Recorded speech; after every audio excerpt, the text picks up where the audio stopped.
Bonjour à tous, merci d'être venus.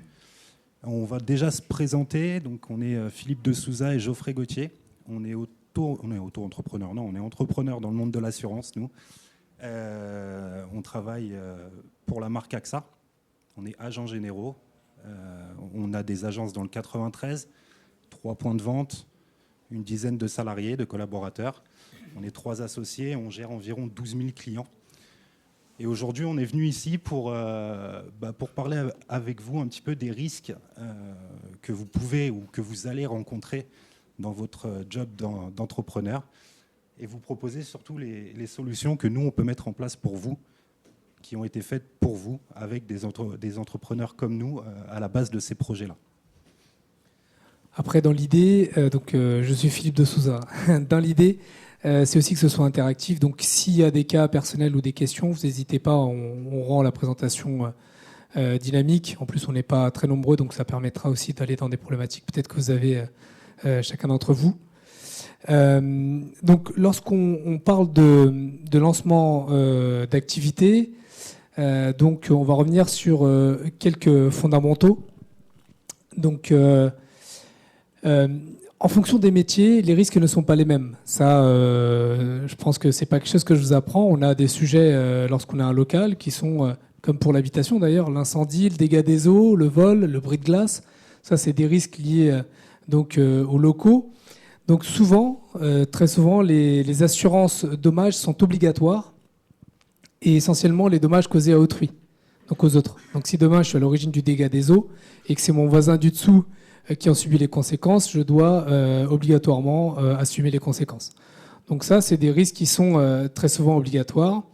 Et donc l'idée avec l'assurance, l'objectif de l'assurance, c'est bien évidemment de garantir la continuité de l'activité, quand bien même on a un sinistre, soit qui bloque complètement l'activité, soit partiellement, soit un risque qui a occasionné un préjudice à autrui.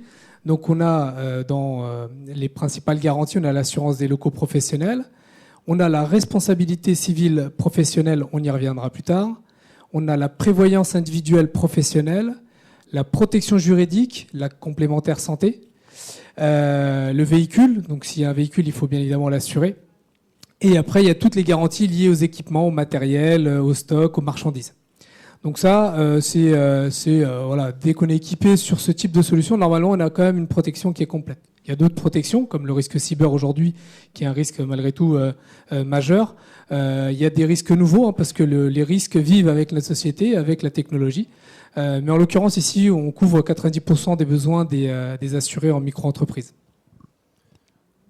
Juste pour savoir, qui est déjà auto-entrepreneur ou entrepreneur dans la salle ? Il y a déjà une majorité. Du coup, est-ce que vous, déjà, vous avez des équipements en termes d'assurance, des choses que vous avez mis en place ? Et sur ces sujets-là, vers qui vous êtes tourné pour avoir du conseil ? C'est intéressant de le savoir, ça aussi. Je vois madame qui a l'air d'avoir de... Je vous écoute. D'avoir des solutions mises en place, déjà.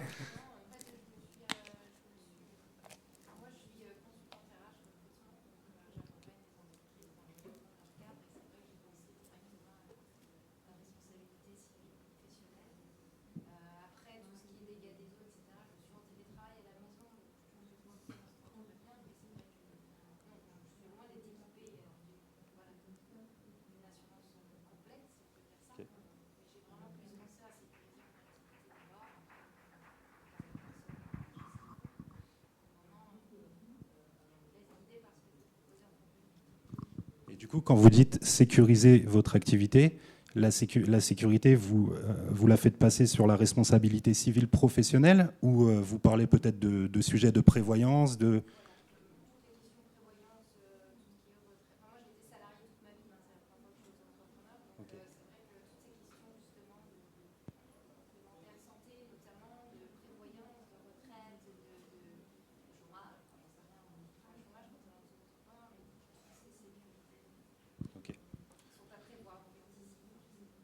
Ok, vous avez bien fait de venir du coup. On va dérouler les slides. Et on va commencer du coup par la responsabilité civile professionnelle. on a mis un indispensable, on peut même dire un obligatoire aujourd'hui. Ça devient quelque chose de très important. Je te laisse... Donc, la responsabilité civile professionnelle, c'est clairement les dommages matériels ou immatériels que peut occasionner notre activité à un tiers. Un tiers, ça peut être le client, ça peut être un partenaire, un fournisseur. Donc c'est tout ce qui peut être impacté par mon activité.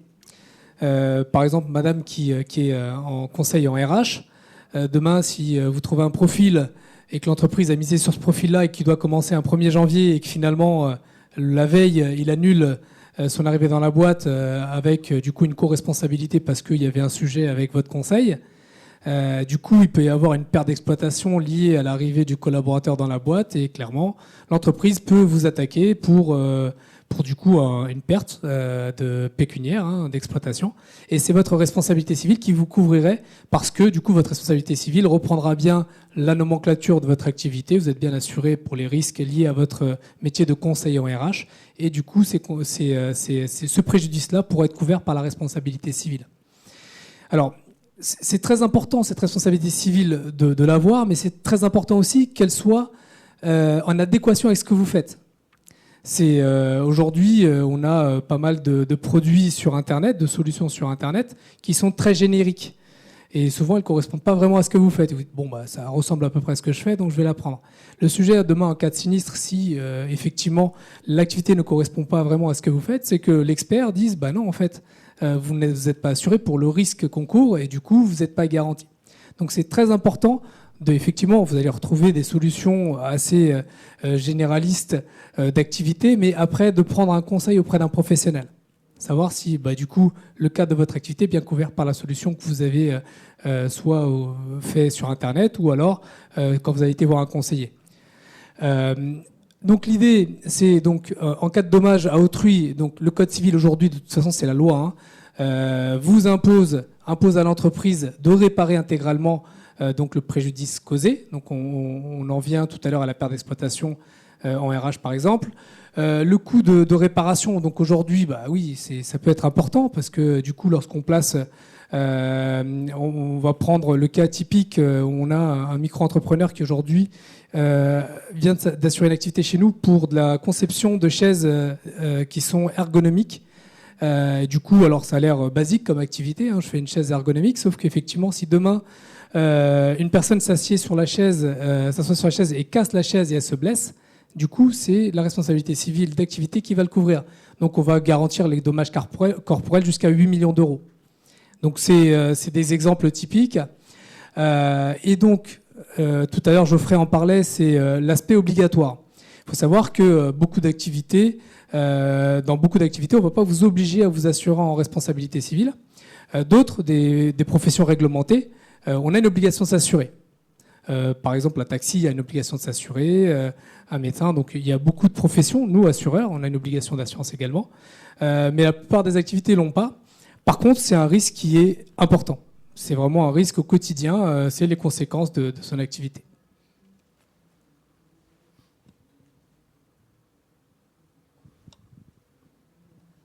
Quand on parle de responsabilité civile, on va tout de suite faire le lien aussi avec la protection juridique. La protection juridique, c'est un contrat qui se développe de plus en plus, notamment ces 10 dernières années, avec un nombre de sinistres, donc de litiges déclarés, qui est en perpétuelle augmentation. Alors pourquoi ? Parce qu'on est dans une société qui, aujourd'hui, va de plus en plus facilement attaquer les gens. C'est-à-dire que moi, demain, j'ai un problème avec mon voisin, aujourd'hui, plus qu'il y a 10 ans, je suis capable d'aller jusqu'au tribunal.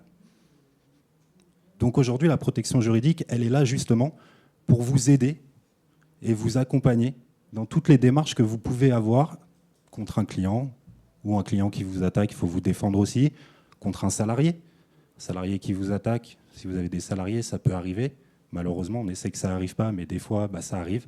Ça peut être vous qui avez un problème avec un fournisseur. Ça peut être plein de choses. Tout ça, la protection juridique, c'est là pour vous aider, pour vous encadrer. Moi, je suis assureur, je ne suis pas juriste. Donc, j'ai une protection juridique. Parce que quand j'ai un sujet, je suis très bon dans mon métier, mais je suis nul en droit. Donc, je vais avoir besoin de professionnels à côté de moi. Je vais pouvoir les appeler, je vais pouvoir leur poser des questions. Je fais un contrat de travail à mes salariés. Est-ce qu'il est bon? Est-ce qu'il y a des choses à modifier? Tout ça, ça fait partie de la protection juridique. Aujourd'hui, c'est un contrat qui devient primordial et on vous encourage grandement à vous renseigner, à regarder et à souscrire à ce type de contrat, même à titre particulier. Je ne sais pas si certains dans la salle en ont, mais c'est des contrats qui sont ultra importants. Et c'est complémentaire à la responsabilité civile, hein. C'est-à-dire que demain, vous pouvez également être inquiété sur votre responsabilité civile dans votre activité. Finalement, le contrat, pour une raison X ou Y, couvre pas le litige. Donc la protection juridique, elle, pourra prendre le relais sur la partie judiciaire ou juridique si demain il y a une comparution, s'il y a des frais d'avocat, des frais d'expertise. C'est vraiment complémentaire à la solution de responsabilité civile.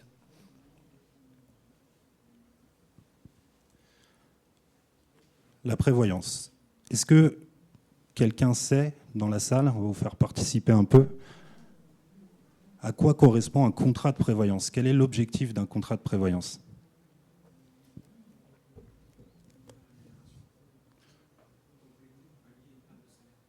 Exactement. Ça sert à venir compléter votre salaire, à vous donner des indemnités en cas d'arrêt de travail, en cas d'invalidité, et malheureusement, à venir aussi, en cas de décès, laisser un capital. Donc on va vraiment jouer sur 3 points. L'indemnité journalière, donc ça c'est si jamais je suis en arrêt de travail. Ça ne peut pas durer de plus de 3 ans. Au bout de 3 ans, vous allez basculer sur ce qu'on appelle de l'invalidité. Et malheureusement, le risque fort, c'est le décès. Alors, il faut savoir que la prévoyance, c'est un dispositif sur lequel l'État a également mis en place des choses. Là, vous allez demain cotiser au SSI, hein. Donc, vous avez une partie de prestation qui est également, du coup, libérée par l'État si demain il y a une incapacité ou une invalidité. Toutefois, cette prestation, elle n'est indemnisée que si vous avez 1 an d'activité, que vous avez cotisé au moins 1 an. Et après, du coup, il y a un calcul qui est fait, on va y revenir. On va pas couvrir, enfin, l'État ne couvre pas intégralement le risque de votre revenu, il va couvrir à peu près 50%. D'accord? C'est-à-dire que si je gagne 500, du coup, l'État, il va anticiper et couvrir 250 €. Ça, après, je pense qu'un exemple concret va vous aider à bien comprendre les enjeux. Là, on avait Laura comme exemple, mais à la place de prendre Laura, je pense qu'on va prendre Philippe. Philippe qui a eu une rupture du tendon d'Achille il y a 1 an. En plus, il a rechuté derrière.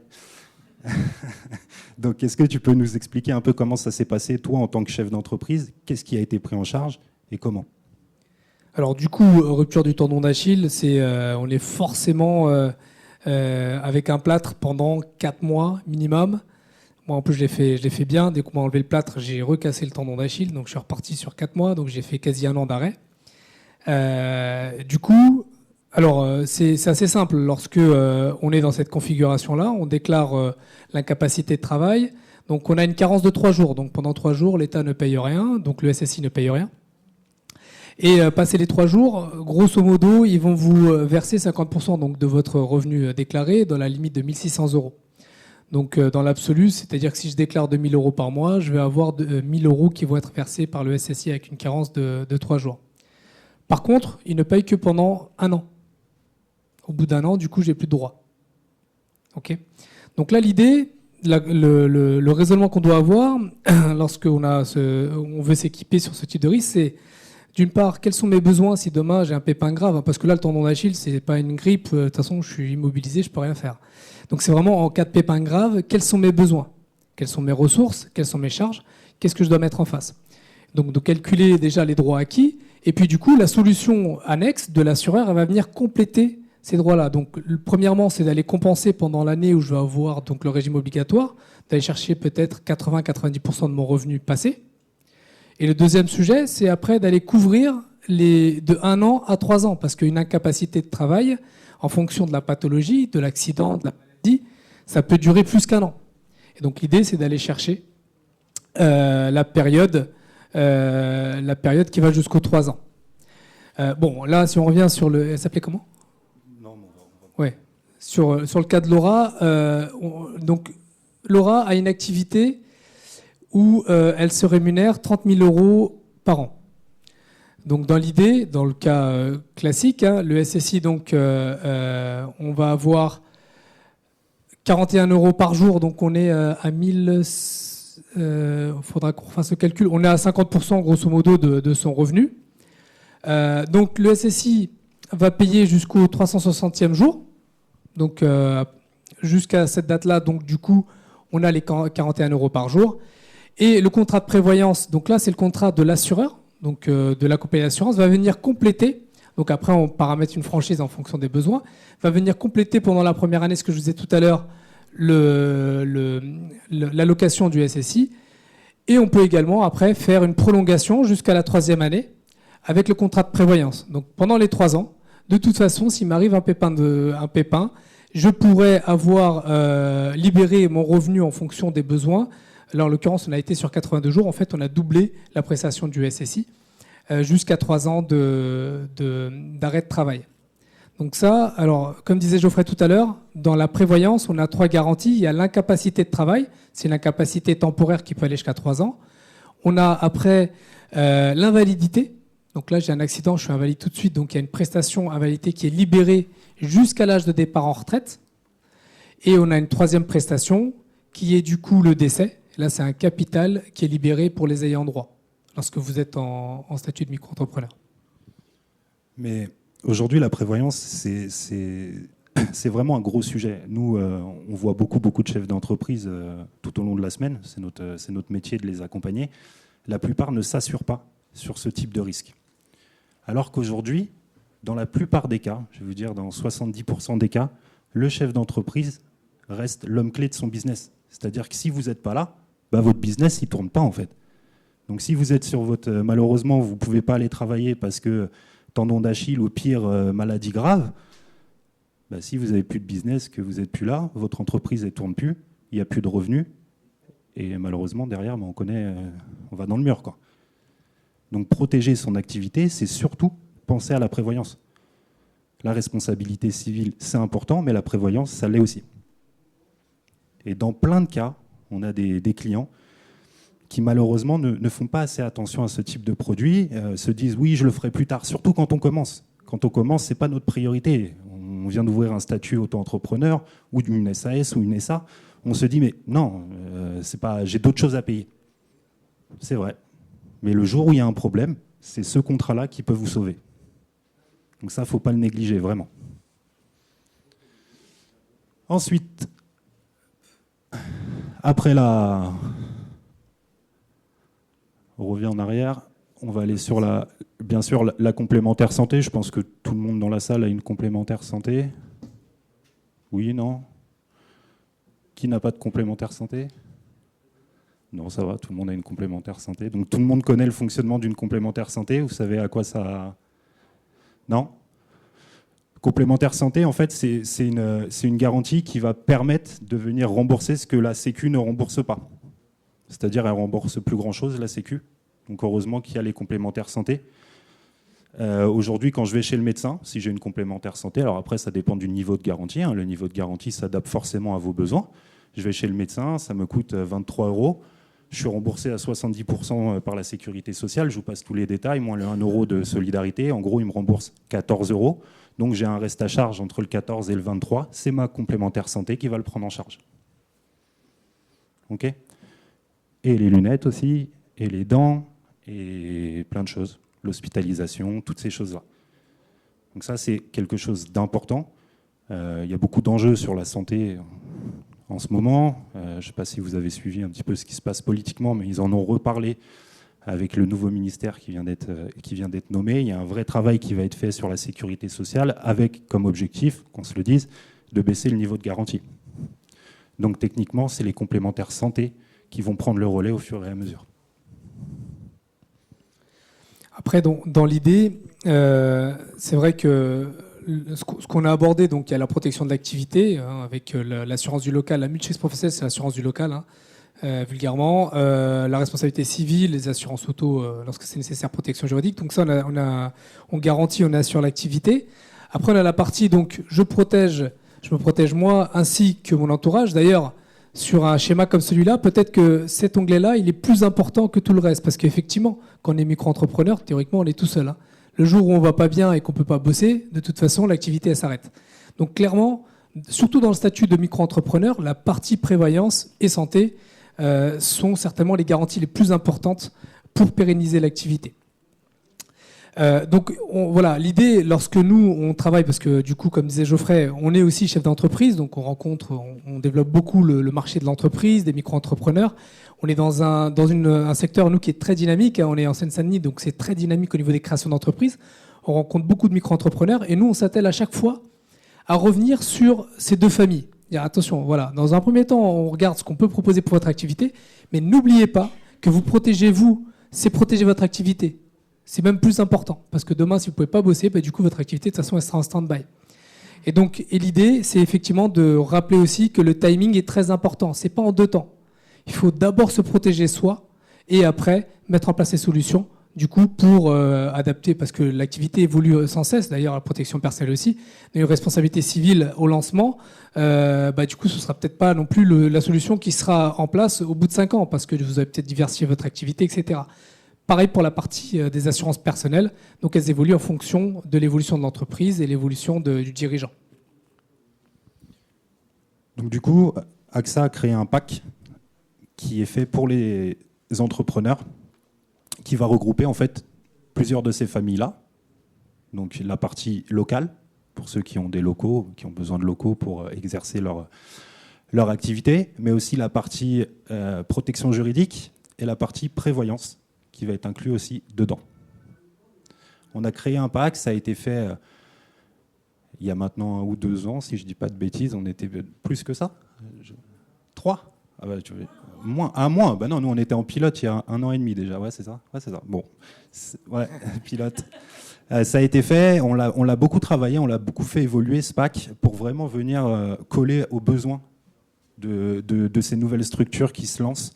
Il y en a de plus en plus. C'est vrai qu'on disait le 93, je crois que c'est un des départements les plus, où il y a le plus de création d'entreprises. C'est hallucinant. Beaucoup de gens travaillent maintenant sur ces statuts-là. Et il fallait trouver une solution pour réussir à donner un peu de garantie partout, tout en sachant que quand on débute, c'est toujours compliqué. La trésor, elle n'est pas forcément au rendez-vous. Donc il y a des choix à faire, il y a des arbitrages à faire. Et nous, ce qu'on voulait, c'est que nos clients n'arbitrent pas et qu'ils aient la possibilité d'avoir une solution tout en un et qu'ils soient protégés vraiment comme il faut. Et souvent, sur l'argument qu'on a ici, effectivement, 50% d'entre eux sont mal assurés, voire pas du tout, alors par manque d'informations et parce que l'assurance coûte cher. Nous, parfois, lorsqu'on reprend des solutions en place sur des personnes qui sont lancées depuis 2-3 ans, on se rend compte qu'en réalité, ils payent cher des solutions qui ne sont pas adaptées. Donc au final, on a des solutions plus pertinentes parfois et avec un coût moindre. Ce qui est important, en tout cas, c'est d'être conseillé et accompagné par un professionnel dans toutes les activités. Donc le pack tout en un, l'idée, c'était... alors, bon, là, on a les conditions de... voilà. L'idée, c'est quoi? Dans notre pack chez AXA, pour être dans cette offre pack entrepreneur, donc on a un cliquet chiffre d'affaires, on a le statut, donc on est clairement dans les micro-entrepreneurs. Donc sur la partie commerce artisanat, on va jusqu'à 91 000 € de chiffre d'affaires et 36 000 pour la partie activité de service. On a également dans ce pack-là, donc on a la partie également du local professionnel jusqu'à en fonction des activités, ça va de 20 à 50 mètres carrés. Et la valeur des biens, on est également sur des choses qui sont forfaitaires entre 5 et 10 000 € et donc pas de salariés, mais ça c'est normal, c'est le modèle qui l'exige. Donc l'idée, si on répond à ces critères-là, on est éligible à notre solution de pack micro-entrepreneur, le pack entrepreneur, et du coup on va avoir une solution qui va couvrir. Alors on a un exemple, alors si je peux juste revenir, on a un exemple de thématique, parce qu'on a essayé de faire simple. L'idée c'était d'avoir une approche et une offre qui soit simple et en même temps très pertinente par rapport aux créations d'entreprises. En micro-entreprise, donc on a le service à la personne, on a les prestataires de services, la partie formation conseil, on en parlait tout à l'heure, commerce de détail, restauration et toute la partie également coursier et VTC, où on a des secteurs très dynamiques en création d'entreprise et surtout sur des statuts comme les vôtres. Et donc, oui.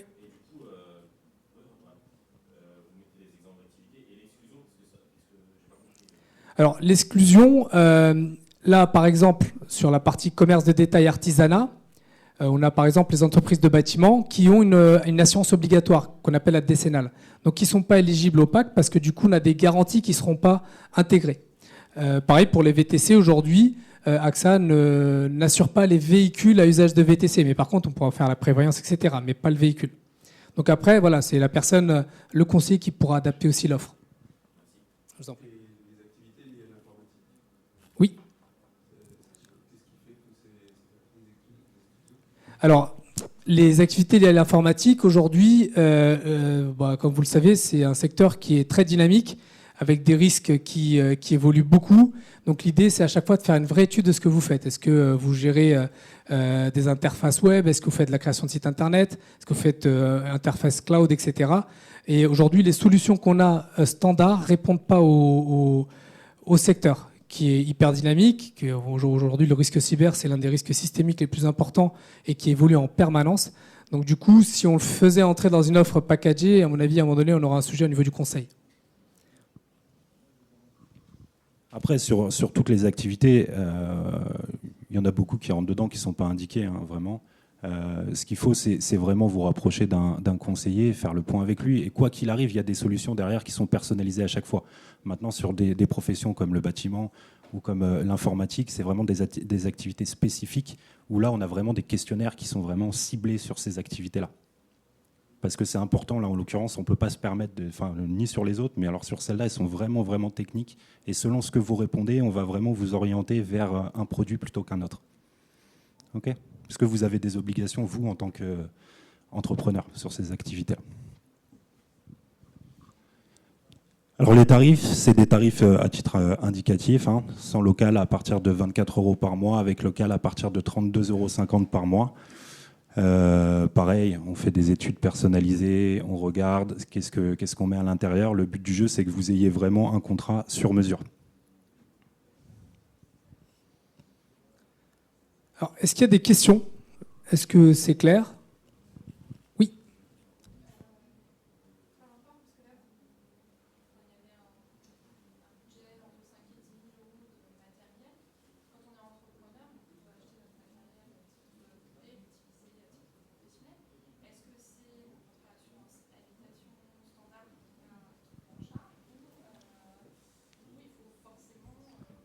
C'est une très bonne question. Et, en fait, quand on met le kit avec local, c'est que vous avez un local qui est dédié à votre profession. Et donc, à l'intérieur de ce local, on va venir assurer du matériel professionnel. Mais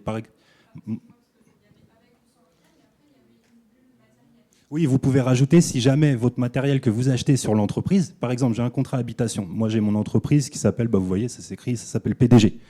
J'ai acheté mon ordinateur, la facture, elle est au nom de PDG. Mais la facture est au nom de PDG et l'ordinateur était chez moi. Je me suis fait cambrioler chez moi. Qu'est-ce qui se passe? Mon assurance habitation va me dire, mais attendez, la facture, elle est au nom de la société. Donc, on ne peut pas vous rembourser. Les factures doivent être à votre nom. Sauf si j'ai prévu dans mon contrat habitation une clause stipulant que je peux avoir du matériel professionnel chez moi. On va dire que je n'ai pas pris cette clause-là et que du coup, mon matériel informatique peut être couvert à travers le kit sans local sur du bris de machine chez vous. Mais ça, après, ça dépend de vous. On vous pose ces questions-là quand on vous reçoit justement pour savoir comment est assuré votre matériel. Est-ce que la facture est à votre nom propre? Par exemple, je suis profession libérale, je suis à mon nom propre. La facture, elle est au nom de Geoffrey Gauthier, quoi qu'il arrive. Par contre, si je suis au nom de la SPEC, elle est au nom de la SPEC PDG. Pour mon assureur habitation, il y a une nuance.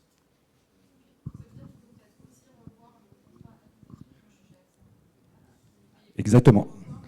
Exactement. Vous avez une clause. Exactement. Vous pouvez le revoir. Vous devez, enfin en tout cas, il faut le faire. À partir du moment où vous avez votre activité professionnelle qui se déroule à votre domicile, il faut en informer votre assureur de multirisque habitation. Soit il rajoute une clause, soit il vous fait un contrat à part, mais il faut bien l'intégrer. Hein. Parce que si demain il y a un début d'incendie, imaginons de votre ordinateur professionnel, dans votre bureau professionnel, qui brûle tout l'appartement ou toute la maison, théoriquement, ce n'est pas l'assurance habitation qui va couvrir le risque. C'est l'assurance professionnelle. Oui.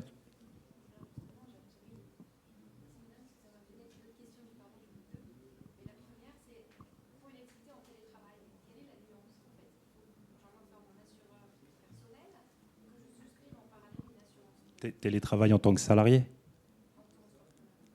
Alors ça dépend. En fait, ça dépend ce que vous faites. Si vous faites juste de l'informatique, vous pouvez juste déclarer dans votre assurance habitation qu'il y a une pièce qui est utilisée à titre professionnel.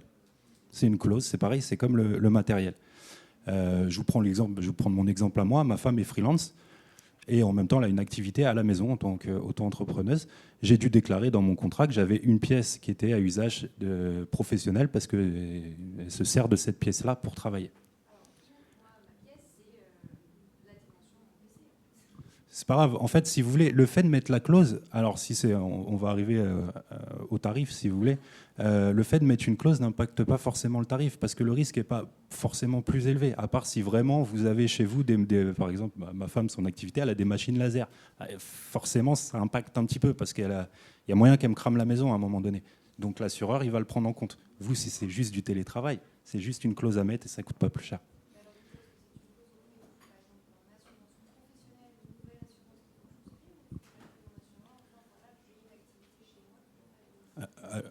Alors vous pouvez nous appeler, nous, on récupère votre contrat perso et on vous met la clause. Ça marche aussi.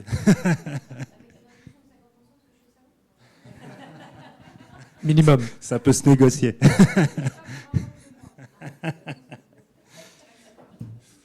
D'autres questions?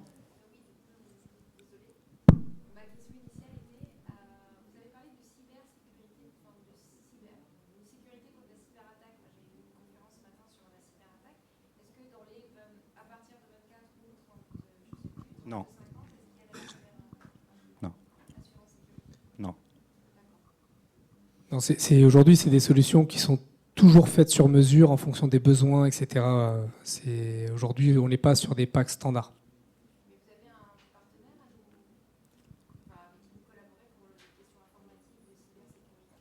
Alors nous, on propose des assurances de cybersécurité, oui. Oui, mais qui ne rentrent pas dans le pack. D'accord? C'est vraiment une assurance à part en cybersécurité où, oui, on travaille avec des partenaires après qui interviennent en cas de problème sur votre réseau. Oui. Et surtout aujourd'hui, la cybersécurité, beaucoup d'entrepreneurs pensent que parce qu'ils passent par OVH, par exemple, pour stocker les données des clients, etc., ils sont tranquilles.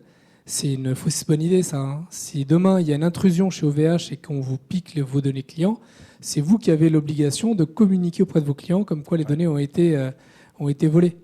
Donc c'est hyper important lorsque vous avez de la donnée sensible stockée chez vous ou chez des serveurs même délocalisés, de vous garantir contre ce risque-là. C'est l'un des risques majeurs aujourd'hui. Hein. Il y a une obligation de communiquer.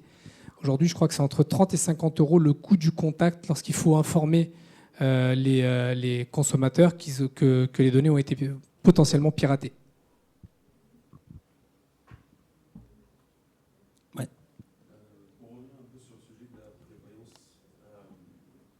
en tant qu'indépendant, ou en tout cas au niveau des activités, on ne se verse pas forcément de salaire, on n'a pas forcément de revenus. Comment ça se passe dans cette période-là? Est-ce que vous avez parlé de revenus déclarés? Alors dans le contrat, c'est forfaitaire. Donc sur le pack entrepreneur, c'est forfaitaire. Après, sur des prévoyances plus générales, si je prends un cadre plus général, ça dépend. Déjà, en prévoyance, on va surtout regarder dans un premier temps votre statut. C'est pour ça que tout est important et que c'est souvent des contrats qui sont faits sur mesure. Parce qu'entre quelqu'un qui est en SA, quelqu'un qui est en SAS, quelqu'un qui est en EI, quelqu'un qui est en auto-entreprise, quelqu'un qui est... On a 50 000 façons de gérer. Après, selon votre statut, on trouvera toujours un moyen de venir en fait créer une sécurité pour vous. Alors même si vous ne touchez pas l'argent que vous avez, par exemple, je sais qu'en SA, c'est une grande mode, on laisse l'argent sur la société, en attendant, on continue à toucher avec, comment il s'appelle maintenant, c'est plus Pôle emploi, voilà, France Travail. Mais ça aussi, on a des solutions contre ça. Par exemple, sur une SA, on ne va pas parler de prévoyance à proprement parler, on va parler d'homme clé. Enfin, vous voyez, il y a plein de... C'est pour ça qu'on vous encourage. Les noms ne sont pas les mêmes, la finalité revient même. Mais là, vraiment, et on vous le redit, on vous encourage à aller voir des professionnels qui sont capables, selon votre statut, de vous proposer la bonne solution. Okay. Des fois, au cadre de départ de l'entreprise, qui était le cas pour moi par exemple, on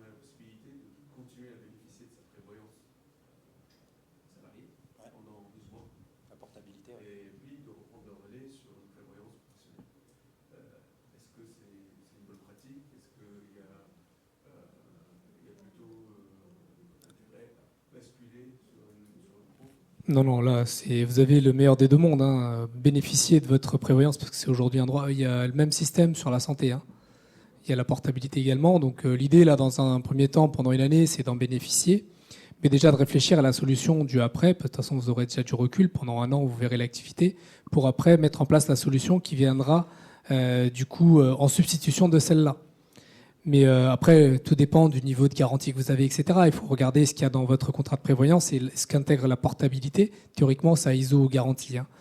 Mais du coup, à la fin de cette portabilité-là, l'idée, c'est de remettre en place une solution qui vous correspond. Le but n'est pas de faire de la surassurance non plus. Le but, c'est d'être couvert comme il faut par rapport à ses besoins.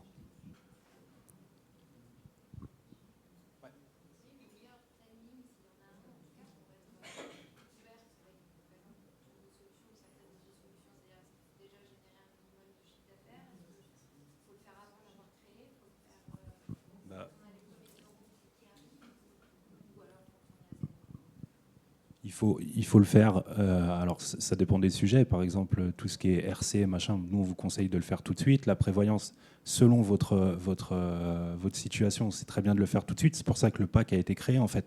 C'est justement pour que vous ayez de tout directement à un prix qui soit ultra compétitif. Maintenant, tous les contrats qu'on vous donne, prévoyance, RC, même les locaux, toutes ces choses-là, ça évolue dans le temps. Donc, aujourd'hui, vous êtes sur ce pack-là. Demain, et c'est tout ce que je vous souhaite, vous allez vous changer de statut, vous passez en SARL, vous augmentez fortement le chiffre d'affaires. Il y a d'autres solutions qui seront mises en place. Un contrat, c'est fait pour vivre, et nous, on est là pour le faire vivre avec vous, en fait. Donc, il n'y a pas de « faut que je le fasse maintenant ». Après, nous, on va toujours vous dire, la prévoyance et la RC, c'est tout de suite. Parce que demain, vous êtes arrêté, on va dire hier, pour ne pas porter l'œil. Vous avez eu un accident hier. Bah, même si vous êtes au début de votre activité, c'est peut-être là où vous avez injecté le plus de sommes et vous allez perdre gros aussi.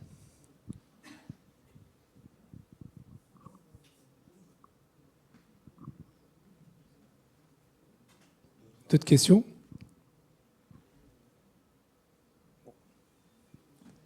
Bon, du coup, si jamais il y a des... Oui, allez-y.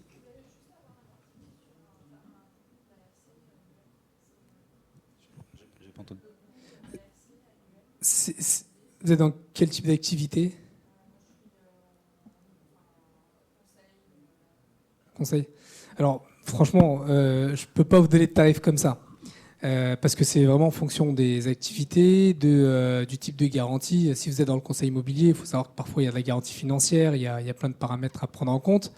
Maintenant, sur des activités de conseil classiques, les tarifs à la création, lorsqu'on est sur les barèmes de chiffre d'affaires du micro-entrepreneur, on est entre 150 et 300 euros l'année, quoi, grosso modo, sur du conseil.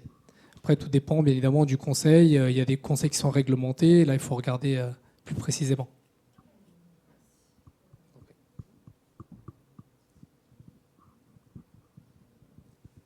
Pas d'autres questions. Mais en tout cas, merci d'être venu assister. Et puis, on reste bien sûr à votre dispo s'il y a besoin, si vous voulez qu'on parle un petit peu de vos cas un peu plus vos cas personnels.